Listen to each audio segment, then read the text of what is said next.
بسم اللہ الرحمن الرحیم۔ عزیز طلباء و طالبات، السلام علیکم۔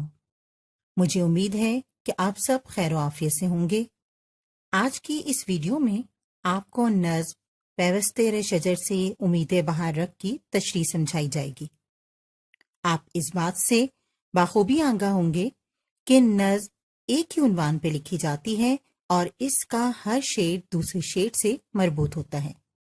اس نظم کا پہلا شعر ہے: ڈالی گئی جو فصل خزاں میں شجر سے ٹوٹ، ممکن نہیں ہری ہو صحاب بہار سے۔ آپ جانتے ہیں کہ علامہ اقبال نے برصغیر کے مسلمانوں کو خواب غفلت سے جگانے کے لیے بہت سی نظمیں لکھی ہیں۔ انہوں نے مسلمانوں کو متحد ہونے کا سبق دیا ہے۔ اقبال نے شجر کو ایک علامت کے طور پر استعمال کیا ہے۔ دوسرے الفاظ میں شجر ملت اسلامیہ کے اتحاد و اتفاق اور یکجہتی کی علامت ہے۔ شاعر کہتے ہیں کہ جو ٹہنی خزاں کے موسم میں درخت سے ٹوٹ کے الگ ہو جائے وہ کبھی سرسبز و شاداب نہیں ہو سکتی۔ موسم بہار کا بادل چاہے کتنا برسے لیکن وہ ہری بھری نہیں ہو سکتی۔ اسی طرح انسان جب اپنی قوم سے تعلق توڑ لیتا ہے تو اس پر ترقی کے تمام دروازے بند ہو جاتے ہیں اور تباہی و بربادی اس کا مقدر بن جاتی ہے۔ اقبال نے اسی مضمون کو کچھ یوں بیان کیا ہے: ربط و ضبط ملت بیضا ہے مشرق کی نجات، ایشیا والے ہیں اس نقطے سے اب تک بے خبر۔ اگر ہمیں ترقی کے زینے پہ رہنا ہے تو آپس میں اتحاد پیدا کر کے باہمی اختلافات کو فراموش کرنا ہوگا تاکہ دنیا کی کوئی طاقت ہماری طرف آنکھ اٹھا کر نہ دیکھ سکے۔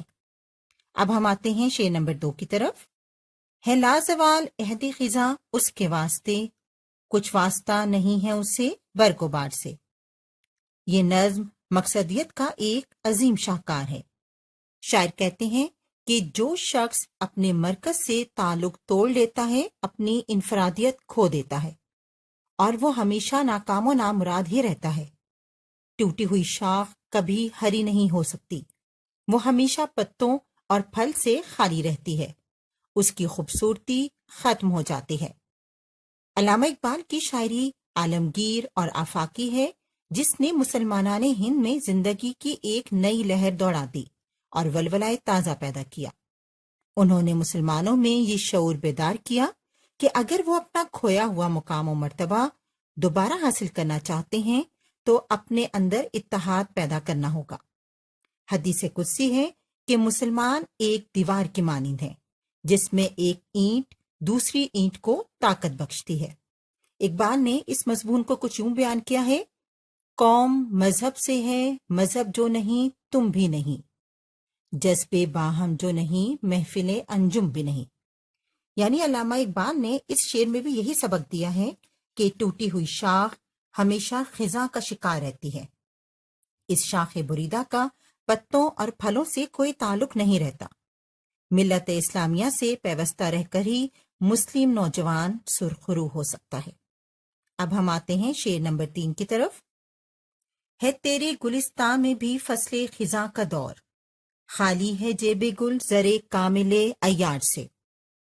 اس شعر میں شاعر بڑے دردناک انداز میں یہ بیان کرتے ہیں کہ اس وقت مسلمان قوم زوال پذیر ہے، ان کے دل جذبہ جہاد سے خالی ہو چکے ہیں اور یہی سبب ہے کہ وہ غلامی کی زنجیروں میں بری طرح جکڑے ہوئے ہیں۔ مسلمانوں کے گلستان میں خزاں کے موسم کا دور دورہ ہے۔ وہ درختوں کی شادابی، پتوں کی سرسبزی اور تازہ پھلوں سے محروم ہو چکے ہیں۔ باغ میں جتنے شگفتہ پھول نظر آتے ہیں ان پھولوں کا دامن خالص سونے سے خالی ہو چکا ہے۔ پھولوں کو ہاتھ میں پکڑا جائے تو ہاتھوں میں زرد رنگ کا سفوف لگ جاتا ہے، اس سے پھولوں کی شادابی اور خوبصورتی ہوتی ہے۔ مراد یہ ہے کہ مسلمانوں کے گلستان کے پھول خوشبو اور شادابی سے محروم ہو چکے ہیں۔ اب ایسے مسلمان باقی نہیں رہے جو ایمان کی دولت سے مالا مال تھے۔ جتنی مسلمانوں کو اتحاد کی اب ضرورت ہے پہلے کبھی نہ تھی۔ جی بچوں، اب شروع کرتے ہیں شعر نمبر 4۔ جو نغمہ زن تھے خلوت اور آنکھ میں طیور، رخصت ہوئے تیرے شجرے سایہ دار سے۔ شاعر کے کہنے کا مقصد یہ ہے کہ مسلمان زوال پذیر ہو چکے ہیں، ان کی رہبری کرنے والے مخلص اور اہل دل رہنما اس دنیا سے رخصت ہو چکے ہیں، اب بظاہر ان کی رہبری کرنے والے نظر ہی نہیں آ سکتے۔ شاعر کہنا یہ چاہتے ہیں کہ مسلمانوں کو خود ہی اس حقیقت سے آشنا ہونا پڑے گا اور اس نقطے کو سمجھنا پڑے گا کہ کامیابی کے لیے قوم میں اتحاد و اتفاق ضروری ہے۔ حقیقت یہ ہے کہ دنیا میں کامیابی کا راز ہی ایک ہونے اور اتحاد میں پوشیدہ ہے۔ غلامی ایک لعنت ہے جو انسان کی عزت نفس کو ختم کر دیتی ہے۔ مسلمانوں کے زوال پذیر ہونے کی ایک اہم وجہ دامن دین سے دوری بھی ہے۔ مسلمانوں نے اللہ کی رسی کو مضبوطی سے نہیں تھاما۔ علامہ اقبال نے اس نظم میں اس حدیث کا مفہوم واضح کیا ہے، جماعت سے الگ ہو کر کوئی شخص اسلام پر قائم نہیں رہ سکتا۔ اسی طرح دوسری جگہ ارشاد ہوتا ہے کہ اے مسلمانوں، تم پر اجتماعی زندگی بسر کرنا فرض ہے۔ جو شخص جماعت سے علیحدہ ہو جائے گا وہ دوزخ میں ڈال دیا جائے گا۔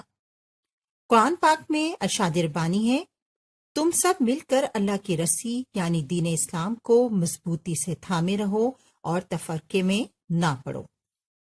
اب ہم آتے ہیں شعر نمبر 5 کی طرف۔ شاخ بریدے سے سبق اندوز ہو کے تو، نہ آشنائے قاعدۂ روزگار سے۔ علامہ اقبال کہتے ہیں کہ اے مسلمان، تو شاخ بریدہ سے سبق حاصل کر کہ اگر تو واقعی بلندی چاہتا ہے تو ملت سے تعلقات برقرار رکھ۔ اتحاد اور اجتماعیت سے ہی کامیابی ممکن ہے۔ یہ فطرت کا اصول ہے کہ جو شاخ درخت سے ٹوٹ کر علیحدہ ہو جائے کبھی ہری بھری نہیں ہو سکتی، اس پر کبھی پتے نہیں لگتے، نہ پھل پھول آتے ہیں۔ کسی کتاب کی شرازہ بندی اتفاق اور اتحاد کی وجہ سے ہے۔ جب منتشر اوراق کو باہم جوڑ کر شرازہ بندی کر دی جاتی ہے تو کتاب وجود میں آتی ہے۔ اسی طرح مسلمان اکٹھے ہوں تو قوم وجود میں آتی ہے۔ شاعر نے کیا خوب کہا ہے، بازو تیرا توحید کی قوت سے قوی ہے، اسلام تیرا دیس ہے تو مصطفی ہے۔ تاریخ اس بات کی گواہ ہے کہ جب مسلمان متحد ہو کر میدان عمل میں آئے تو کچھ ہی عرصے میں پوری دنیا پر چھا گئے، مگر جب وہ باہمی نفاق اور انتشار کا شکار ہوئے دوسری اقوام ان پر غالب آ گئیں۔ اس شعر میں شاعر نے مسلمانوں کو اتحاد، یکجہتی اور اجتماعیت کا پیغام دیا ہے۔ اب ہم شروع کرتے ہیں شعر نمبر 6۔ ملت کے ساتھ رابطہ استوار رکھ، پیوستہ شجر سے امید بہار رکھ۔ ملت ایک درخت کی مانند ہے، اس سے تعلق قائم رکھ کر یہ امید کی جا سکتی ہے کہ بہار کے آنے پر تم بھی بہار سے فیضیاب ہو سکو گے۔ یہ درست ہے کہ اس وقت مسلمان قوم زوال پذیر ہے، لیکن عروج و زوال تو آتا ہی رہتا ہے، یہ زمانے کا دستور ہے۔ عروج بھی عارضی ہے اور زوال بھی عارضی۔ اقبال مسلمان نوجوان سے مخاطب ہو کر کہتے ہیں کہ تمہاری خوشحالی کا راز یہ ہے کہ ملت کے وجود میں گم ہو جا۔ اسلام ایک مکمل ضابطہ حیات ہے اور اس کے اصولوں پر عمل کر کے ہی کامیابی کے منازل کو طے کیا جا سکتا ہے۔ اگر مسلمان اتحاد کا دامن تھامے رکھیں تو کوئی وجہ نہیں کہ ان کا عروج زوال میں نہ بدل جائے۔ بچوں، مجھے امید ہے کہ آج کی ویڈیو سے بھی آپ کی معلومات میں اضافہ ہوا ہوگا۔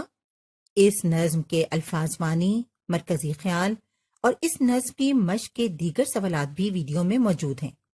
آپ سے توقع کی جاتی ہے کہ آپ نہ صرف انہیں یاد کریں گے بلکہ ان کی تحریری مشق بھی کریں گے۔ میں اب اس دعا کے ساتھ اجازت چاہوں گی کہ اللہ تعالیٰ آپ کو ہمیشہ کامیاب و کامران رکھے، آمین۔ اپنا بہت خیال رکھیے گا۔ آپ کے اساتذہ بھی آپ کی دعاؤں کے طلبگار ہیں۔ اللہ نگہبان۔